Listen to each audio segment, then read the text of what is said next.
തിരുവനന്തപുരത്തെ വളരെ പ്രസിദ്ധമായ പുരാതനവുമായ ഒരു ക്ഷേത്രമാണ് വെൺപാലവട്ടം ശ്രീ ഭഗവതി ക്ഷേത്രം.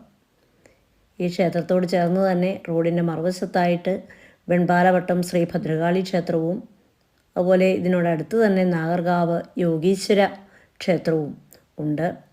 വളരെ ഭംഗിയുള്ള ഒരു ക്ഷേത്ര നിർമ്മിതികളാണ് ഇവിടെ ഉള്ളത്. കേരളത്തിൽ ഞാൻ ആദ്യമായിട്ടാണ് ഇത്രയും വർണ്ണാഭമായ പെയിൻറ്റുകളൊക്കെ ഉള്ള ഒരു ക്ഷേത്ര നിർമ്മിതി കാണുന്നത്. ഈ ക്ഷേത്രത്തെക്കുറിച്ച് കേട്ടിട്ടുണ്ടെങ്കിലും ആദ്യമായിട്ടാണ് ഇവിടെ വരാൻ കഴിഞ്ഞത്. ദക്ഷിണ മൂകാംബി എന്നും ഈ ക്ഷേത്രത്തെ അറിയപ്പെടുന്നുണ്ട്. ഞങ്ങളിവിടെ വളരെ വൈകിയാണ് രാവിലെ എത്തിയത്. വേറെയും ചില ക്ഷേത്രങ്ങളിലൊക്കെ പോയിട്ടാണ് വന്നത്. അതുകൊണ്ട് നട അടയ്ക്കുന്നതിന് മുൻപ് ഓടി വന്നൊരു തൊഴിലായിരുന്നു. എങ്കിലും ഭഗവതിയമ്മയെ അകത്ത് കയറി തൊഴുതു. ഞങ്ങൾ തൊഴുതിറങ്ങി തന്നെ നട അടയ്ക്കാനുള്ള സമയമായിരുന്നു. ഇനിയും അവിടെ പോകണമെന്ന് വലിയ ആഗ്രഹമുണ്ട്. അടുത്തുള്ള ശ്രീ ഭദ്രകാളി ക്ഷേത്രത്തിൽ വന്ന് പോകാൻ കഴിഞ്ഞില്ല. അതുപോലെ